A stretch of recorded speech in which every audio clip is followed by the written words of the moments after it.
All right, here we go. It is time to open up the markets. Let me tweet that I am live. It is 9:20 a.m. and the markets are going to open up in 10 minutes. And we are going to see what's going on. We've got a lot of drama this weekend with Twitter and Elon. So we've got some stuff to talk about there. And we're going to see what else happens. Happy Halloween to everyone who is here. It is October 31st, 2022. I hope everyone is doing well. And it is also Halloween, so I have given a little bit of a face. Nothing crazy, just a little bit of an outfit. It's a scary market, scary world. Makeup this early. Yep, my mom did the makeup too. So shout out to my mom. Rip your beard. Yeah, the beard definitely got hit. Anyway, let's open up the markets. This is really interesting what's happened over the weekend. So the biggest things that I've seen happen over the weekend were the Elon Musk Twitter saga. First of all, I did a couple of Palantir podcasts over the weekend that are going to be on Audia that I'm making a video about one of them today because I thought one of them was a really good one. Highly recommend people check them out.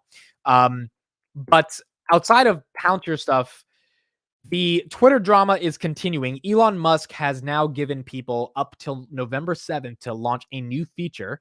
That new feature is a verification payment processing feature where people would have to pay upwards of $20 a month to be verified on Twitter.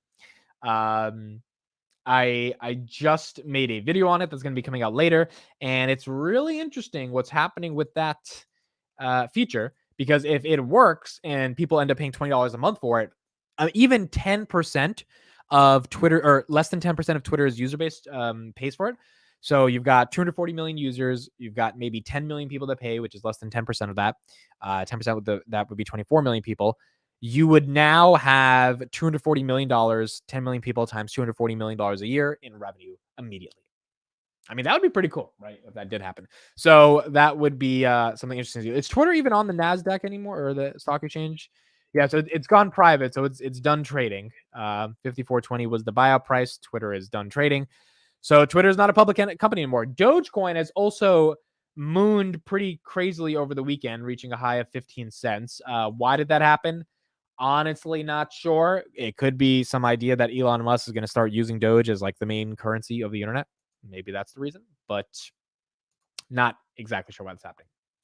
Remind me again, are Tesla cars full self-driving now? It's been a good 7 years since that was promised.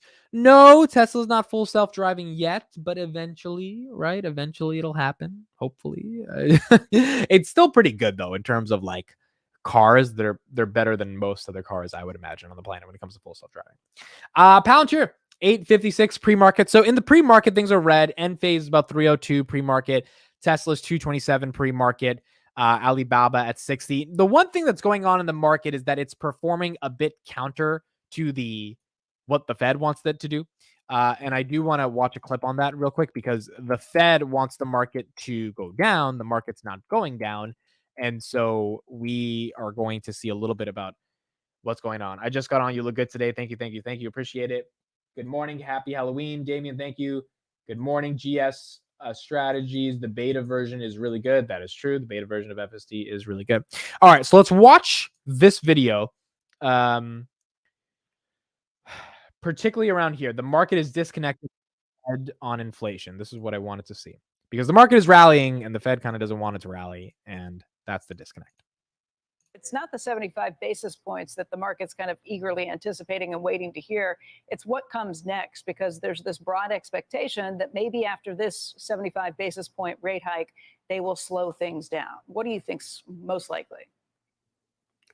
Well, first, I think you're right to say that it's what comes next that is the issue.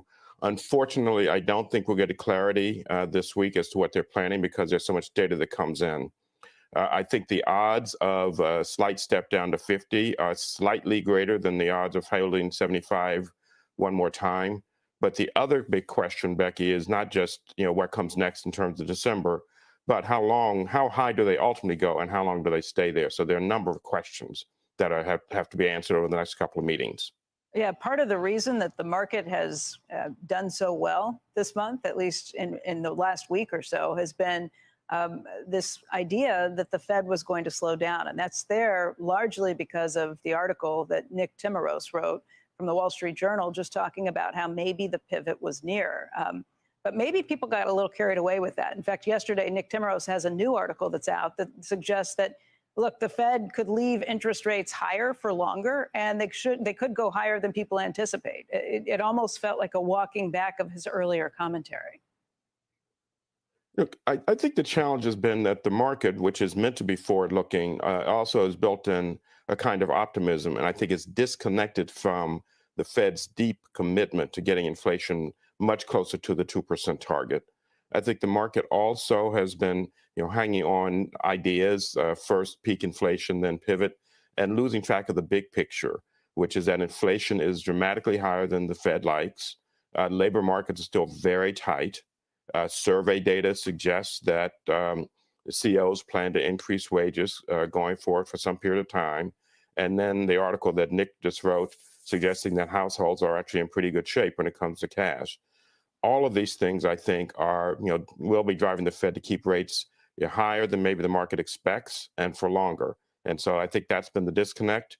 And frankly, it's to me a bit of a head scratcher. A bit of a head scratcher that the market's so optimistic and has taken off again? Exactly, because I think they're overlooking the data that suggests that the underlying strength, which normally is a good thing and which we celebrate, is making the Fed's job harder. And I think they'll see in the December meeting when the Fed, issues its so-called dot plots, the SEP, that they will start to expect the terminal rate, the rate at which they slow down or stop, to be much higher than 4.6, maybe a 5 handle. And it wouldn't surprise me if, in reality, the Fed has to raise its rates to 5, maybe 5.25, in order to get inflation under control. And I think. So that's the interesting thing, right? 5 and 5.25. Why would that happen? It's because we won't get inflation under control. Now, the reason inflation's not getting under control is primarily because the market is continuing to rally. Like what we've seen with the market over the past month is just absolutely incredible. I mean, Tesla, it fell down to 198, but it's doing better now at 228. S&P at 389 is insane. It was at 348 2 weeks ago. 2 weeks ago. I mean, like it's ridiculous. And so for them to rally as much as it's been rallying in the face of what's going on, obviously there hasn't really been a catalyst. What's been the catalyst? The market's forward looking. Okay, that's fine. But CPI is still bad and it might not be good in November. We're going to see what happens. Inflation, as a result, inflation is bad. Interest rates are still going to go up 75 bips. And if the market bakes that in, that's fine. But then that makes Jerome Powell's job even harder because then he's like, well, I need you guys to not bake that in. I need you guys to crash even more. So do I go 100, right? Like I think 75 is pretty much guaranteed. Probably not going to get 100, probably not going to get less than 75, but he needs the market to go down. He does not need the market. Like imagine if the stock market was at $480, S&P 500, which is the all-time high. Like that would be ridiculous given what's going on right now, because it would make no sense with monetary policy, with what the Fed is doing. It wouldn't make any sense. And so when things don't make any sense, especially in economic sense, they usually end up being bad. 2020 made no sense for the market to rally the way it did until you realize the Fed pumps liquidity. That liquidity, someone has to pay for it. And now we're paying for it 2 years later. So if you made your money in 2020, that's awesome. But the people who bought stocks in 2020 and didn't sell end up losing a lot of money, right? The NASDAQ, I mean, it's down over the past year. And so it's a question of just really what is the Fed's goal and how is the market going to interact with what the Fed's doing? And if the market's not going the way the Fed wants it to go, then this might not end up being pretty over the next couple of months. We have about 40 seconds till the market opens. The market's already priced in, so no surprise when it happens. Amit is canceled for whiteface. Well, that's funny. Morning, Amit. Morning. What are baby SoFi doing? So SoFi earnings are tomorrow. I'll be live streaming that whenever Noto talks. I'm not sure when he talks. I think he talks at like 8:30. Not fully sure. But whenever he talks, I will be live streaming it. So we'll be doing that. All right, here we go. Halloween, October 31st, 2022. It is 9:30 a.m. Eastern Standard Time. The stock market in America is officially open.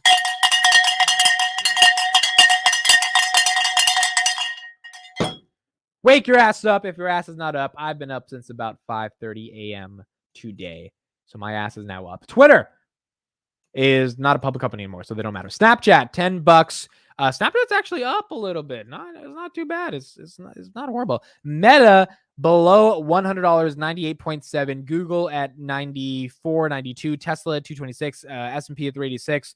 Path 1274. Enphase 301, falling from 305. Apple doing pretty well. Earnings on Apple did not disappoint. They ended up doing $91 billion in revenue. I mean, it's hard to say that Apple is falling off. The question is how much more can it grow, but it did not tank the market. It's staying at 153. And Netflix at 296, below 300. That one doesn't make too much sense to me, but nonetheless, it's happening. SoFi 559, comfortably above $5 now at least, which is good. AMD going up from 57 to 61, so it's breaking out of that. Nvidia 109. Shout out to everyone who got it at 109. Now it's at 138. I did not buy because I just don't know anything about Nvidia and AMD, to be honest. And if I learn more about it, I may purchase, but I just haven't had the time to research that.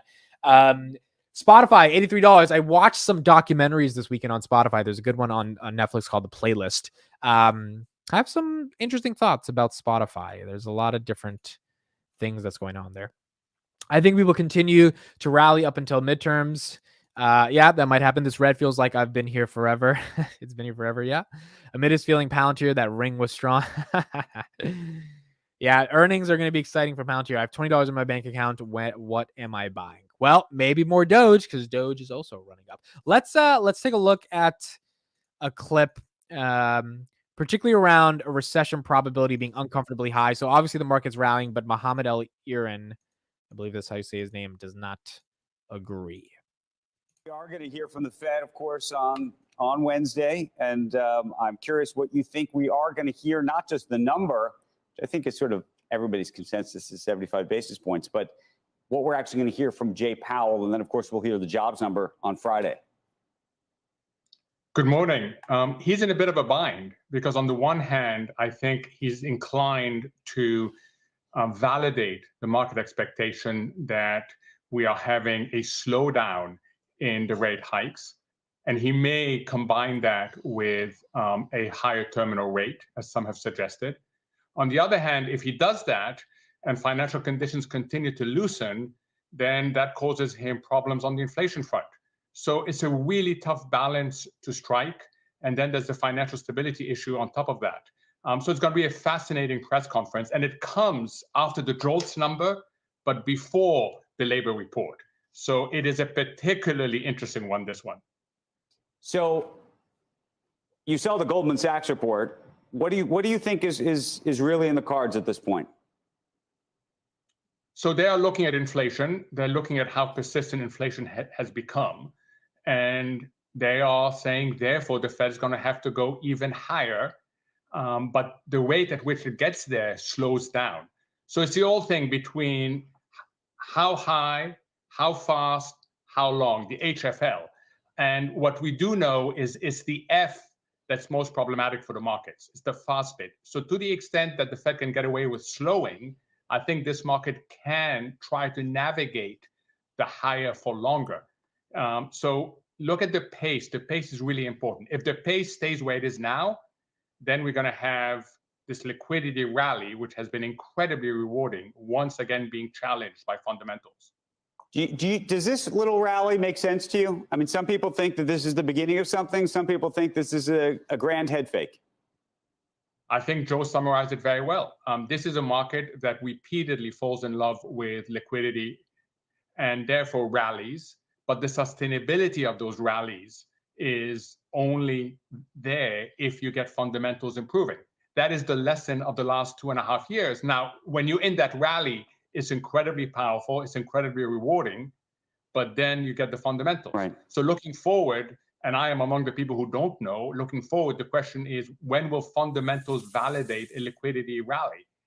And that's the big question. So far, fundamentals haven't validated it, and that's why people are worried that we're going to test the lows yet again. Mohammed, you've been very worried about a hard landing for a long time. Is there any chance we actually are in for a soft landing? You saw GDP numbers better than people had expected, which I think gave some comfort to the folks at Treasury and probably at the Fed.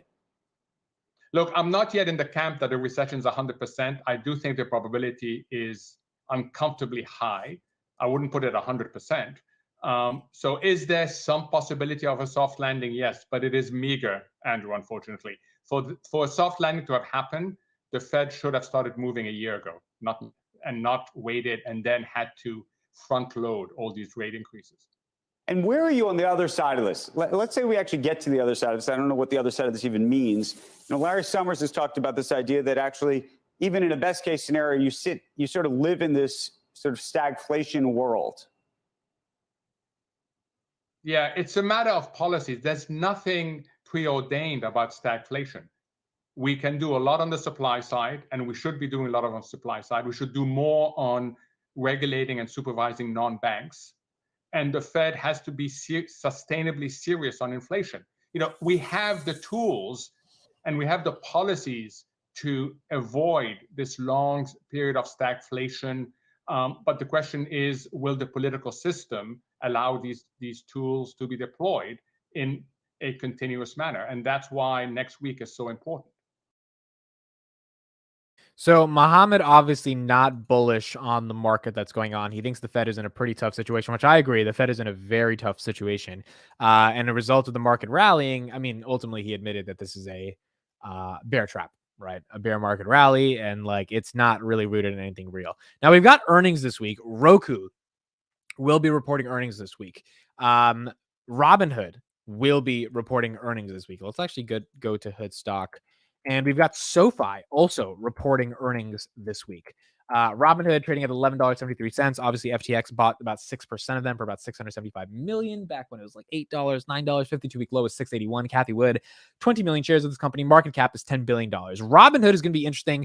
Q2, when I went through their financials last time, transaction revenue decreased, average revenue per user decreased, amounts inside of accounts decreased, the user numbers decreased. Like, everything in Robinhood's Q2 earnings was absolute garbage because they just didn't have people trading because obviously the stock market was dead and like people don't want to trade. And options trading is their most high margin profitability in terms of payment for order flow. And if that's not happening, then, because obviously it's not a bull market, then you just don't have people doing it. Same thing with crypto. So I think it's the past 3 months, if people were actually trading and doing stuff on Robinhood, earnings will be okay. Or if they figured out some way to acquire new users. But if they didn't, I don't think earnings are going to be good on Robinhood. That might be a candidate to even buy some puts on before they have earnings. But I also am like, in this market, you just don't know, right? Maybe they hit it out of the park. Maybe they do something amazing. It's just, in general, it's like, do you imagine a lot of people have been trading, especially while they've been losing money the past 3 months? No. Okay. Well, then how's Robinhood making any money or any substantial levels of money? Right. SoFi member growth is the thing we're going to be looking for. It's lending services, what Galileo has been doing, options hopefully coming to SoFi soon. Now, SoFi doesn't make most of its money through trading as like Robinhood. It's more of a platform for digital banking. So we'll see different things that happen there. But we will see, how it goes. Glitch Life, thank you for being in the chat. I haven't seen you in a while. Thank you so much for being here. Good morning. Hope you're doing well. Ranger the Dog says, Metaverse will be successful. In 5 years, Zuck is going to own our eyeballs and pause the ads every time we blink. I was talking to someone the other day, and I kind of don't know if the Metaverse is going to be a thing. I know I talked to Vitaly, and he's super bullish on the Metaverse, and that's the video I put out on Meta Earnings a couple days ago. But it's also like, if you guys saw the All-In pod, there was a good analysis that Mark is going to be spending around $200 billion until 2030 to get this thing to launch. He spent $16 billion this year, and he wants to increase that significantly over the next coming years. That's a lot of money for something that might not capture the hearts and attentions of users at the end of the day. Abbas says, Meta is a gamble. VR has been around since the mid-1980s, and as an investment, risk versus reward, the probabilities will always favor more. Certainly, Buffett will not be buying Meta over Aramco. Yeah, I agree. Probably not going to be doing it. Glitch Life says, new job. It's my last life in a mole job, raiding a house with SWAT over till 2 a.m. Saving kids. Life has been gone damn stressful. Can we get a real rally now, please? Awesome. Well, Glitch Life, I hope you're doing well. And yes, hopefully we do get a little bit more of a rally. And things change. What do we got? TTCF 27, ARK 39. So ARK is up a little bit, up from 35. This does seem like the market is consolidating a bottom at the end of the day. Like, do we really think the S&P is going to go down from 380 now to 348? I don't know. I also don't know if that means it's time to buy or if 2023 has a recession that we've never seen in store and it's going to just drop it on us. Maybe, but it's really hard to sort of analyze what's going on with the fluctuations of the market. And I think that's the complicated part of trying to figure out what's actually going on here. Let's take a look at this video. Markets can't have a sustainable increase until we have a decline in inflation, which may be the kind of elephant in the room and the weird thing going on right now.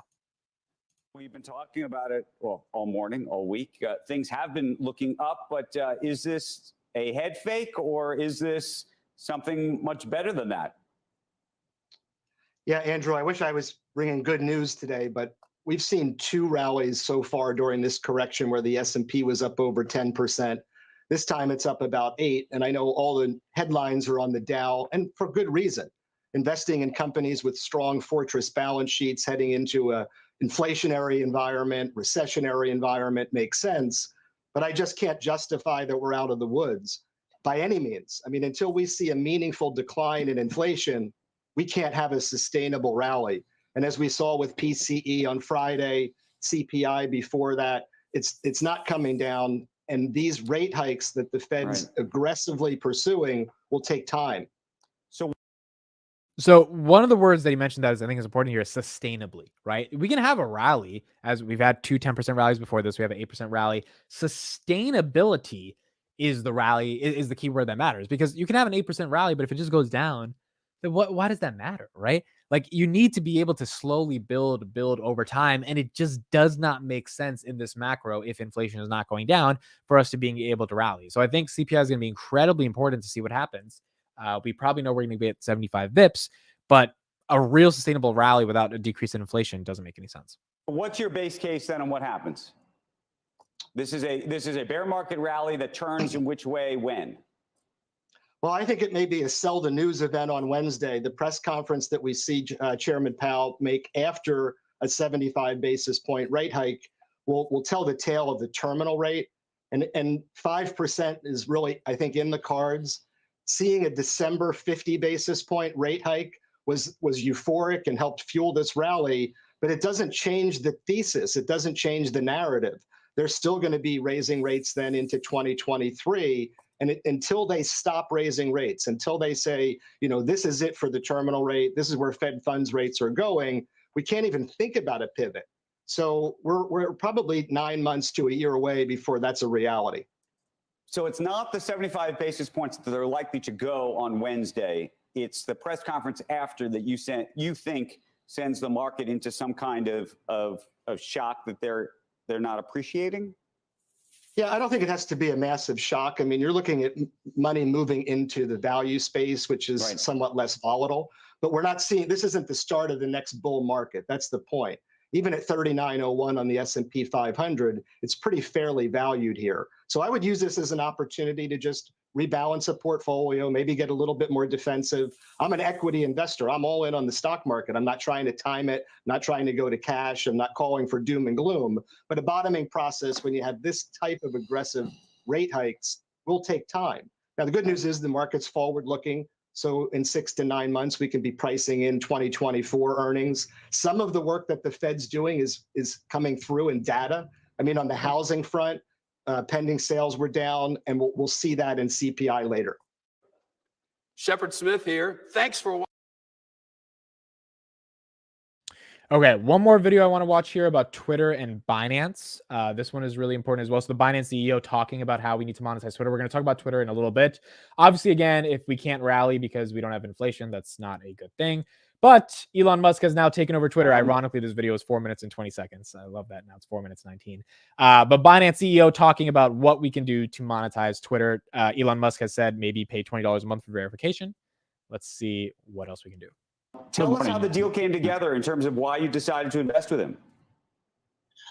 Well, the deal was put together a few months back. Elon was buying, not buying it, and we haven't changed our position. There are many reasons for supporting the deal. Twitter is a free speech platform, which is global, which is extremely important. We want to support strong entrepreneurs. Elon Musk is a very strong entrepreneur. Twitter is a tool that I use personally very heavily. So, and we want to make sure that crypto has a seat at the table when it comes to free speech. So, and there are more tactical things like we want to help bring Twitter into Web3 when they're ready. And yeah, we want to help solve those immediate problems, like, as you just mentioned earlier, charging for memberships, etc. That can be done very easily globally using cryptocurrencies as a means of payments. Possibly. Elon has hinted that this could turn into a sort of super app. Do you think that's possible? And what would that look like in your mind? I think that's very possible. So everybody have a different meaning of super app in their head. I'm not sure if my version is going to be the same as Elon's, but he was referring to WeChat very heavily, right. And I use WeChat quite a lot. So payments, social media, messaging, ordering food, everything. Yeah. How concerned are you as an investor in this business about the outside interests and potential pressures that could come on Elon? As a result of not just owning Twitter, but obviously he has Tesla, which has business in lots of different countries, SpaceX, which has business in the United States, but in particular has lots of business with the Defense Department, and the various pressures that could come to bear. I think, every business, every person have to deal with pressure. They always have other potential friends or interested parties that can exert pressure. But if anyone can take pressure, I think Elon Musk shown that he can handle pressure. So as an entrepreneur, we understand that very well. So we fully support him in whatever he do. Were you, look, when you got involved originally, the valuation of Twitter and frankly, all of social media and technology was meaningfully higher than where it is today. I don't know what you think Twitter is technically worth today, whether it's $15 billion, $20 billion, $12 billion, but was there a point at which you ever thought to yourself, because clearly Elon Musk thought to himself, I got to get out of this deal, or I got to get it for a lot cheaper a price. Were you ever at a moment where you said, we shouldn't even be doing this? Like, this doesn't make any sense. I don't think Elon ever said, to the best of my knowledge, I don't think Elon ever said that the price was not right. I think he didn't want to do the deal for various other reasons. But for us, we're long-term investors. We believe in strong entrepreneurs. We believe in strong platforms. We believe in free speech. And that's priceless. And so the market go up and down a few months ago. Now it's a bit lower, higher. We don't care. We look at this at a 10, 20, 50, 100-year basis. So a little price fluctuation on a monthly basis doesn't faze us at all. We support strong entrepreneurs. Is there a business model or business case that's been made to you, or in terms of why to invest in it? I know you want a seat at the table, but was there a model that you were shown where you said, you know what, I see the path? Or is it more, look, Elon Musk is like the horse to bet on. You look at what he's done with Tesla, you look at SpaceX, and he's defied every critic out there. I think Elon is definitely one of the main factors, but Twitter platform itself is very strong. I believe Twitter has not been monetized well. It has not been grown well. There's many tactical problems, like there's bots that spam my comments. There's scammer accounts on there. It's just not being run well. So I think the platform has huge value in itself. I can see it clearly myself. And right. Especially now with Elon at the helm, we're very confident. So we're not worried about the short-term price fluctuations. Shepard Smith here. Thanks for watching CNBC on YouTube.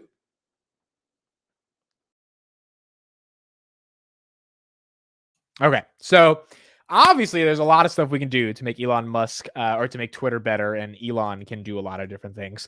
I think the Binance CEO is absolutely correct that there are a lot of ways to monetize this platform that just haven't been done. And obviously if Tesla keeps working out, they can probably figure it out, but ultimately it's going to take a while to see what they are going to be able to do. Now we've got Google at, what do we got? Google, where's Google actually? This is not the right Google one. Google Alphabet, we've got a 95. Interesting. So since Meta collapsed, Google was at 103 when it rallied a little bit before. Now it's at 94.99. So it's going to 95. We got Zoom at 83, Roku at 55 as earnings this week, Snapchat 991, Meta at 96. So Meta has not recovered up into the hundreds. I watched a little bit, as I mentioned before, the All-In podcast this weekend, and they said that if Zuck spent $16 billion this year on the metaverse, and it's going to take another, 50% increase in terms of investments over the next 8 years, it's going to end up being $200 billion. It took Apple $3.4 billion to launch the iPhone in 2008. Now, I know the iPhone's different than a VR headset and all the software and hardware associated with that, especially in today's technology. But still, that's a lot of money. $200 billion. That's almost $250 billion to spend just to launch this metaverse thing. If that ends up not working, or that ends up being something that's just not as relevant to work on in the first place because no one really cares about the metaverse, then, it's a waste of money. And I think investors do have a concern, or have a right to feel concerned, that if that's, where their money is going to, that's just not the right place. Quarantine Quartet says, I should have been Shepard Smith for Halloween. That's actually really funny. Quarantine Quartet. I should have been Shepard Smith for Halloween. They're showing on CNBC right now, Chicago PMI is 45.2 versus, okay, so that's going to be interesting going into CPI ratings as well. 250 billion to get to the moon. Yep. It took 250 billion to get to the moon with the NASA Apollo mission. So it's very different, right? And I think that's kind of the core thing you've got to question if you're going to buy Meta. Now, Amazon also, let's see how Amazon has recovered. They had earnings, they crashed pretty significantly. Where are they at? 102.63. Yeah, Amazon is also down badly. They fell from about 140, 150 on their highs, 115 over the last week. Now they were down below 90 at one point. So it's a little bit decent of an arbitrage coming up. Look, the Amazon retail business is trash. Doesn't make any money. It's just a Trojan horse to get people to pay for AWS and Prime subscriptions. And they have other ways to monetize. Amazon's obviously a very, very big company, good company. It's just the stock has already run up. So if you're saying, okay, where's the next run up going to come? I just don't think it's necessarily going to be in something like Amazon. A double maybe in the next couple of years, yes, but a massive run up, probably not. Now, granted, AWS is a machine. It's a monster. It's probably only going to get bigger and bigger and bigger, but we're going to see kind of how that plays out. Chamath was drawing comparisons to the Apollo program. Yep, that is also true. I work for Meta, but I'm not biased at all because I don't work on VR. I can see the internal struggles. You should try the Oculus Pro with immersive workrooms. That doesn't mean Meta will be successful with the Facebook. Yeah, I think it's not a question of is VR or Oculus not cool and not productive, not useful. It's just a question of, is it scalable to billions of people the way that Facebook and Instagram were? And if it is, obviously it's the next major computing platform. If it's just not, then betting the entire farm, which is what Zuck is doing with naming the company Meta, is going to be hard to imagine, right? Do we expect people to spend the time of their day they're spending on their phone, which is what Apple and Android own, on Facebook's hardware? If that's just not happening significantly, it's going to be hard to see the whole company being bet on that. But we will see. That's pretty much it for me today. Thank you 190 people for joining up. Check out the link in the description to my startup. Would appreciate all your support and signing up and giving me some feedback on it. We are ending out October 31st. It's Halloween. I hope you guys enjoyed a little bit of the outfit I have. I'm about to go wipe this off. I just did this for the stream because I was like, oh, it'd be fun to do it for the stream. And we are getting into November. It is crazy. 2 months left of the year. I'm very excited to get into November. I hope everyone has a great, great Monday and things go awesome as we are getting into a new month and ending out this old month. And I have a couple more videos coming out today. One video is the secret reason why Palantir has been so secretive. It was a really interesting concept, so that'll be out a little bit later today. Thank you all for being here. I appreciate it, and I will see you later throughout the day. Bye-bye, everybody. Have a great Halloween.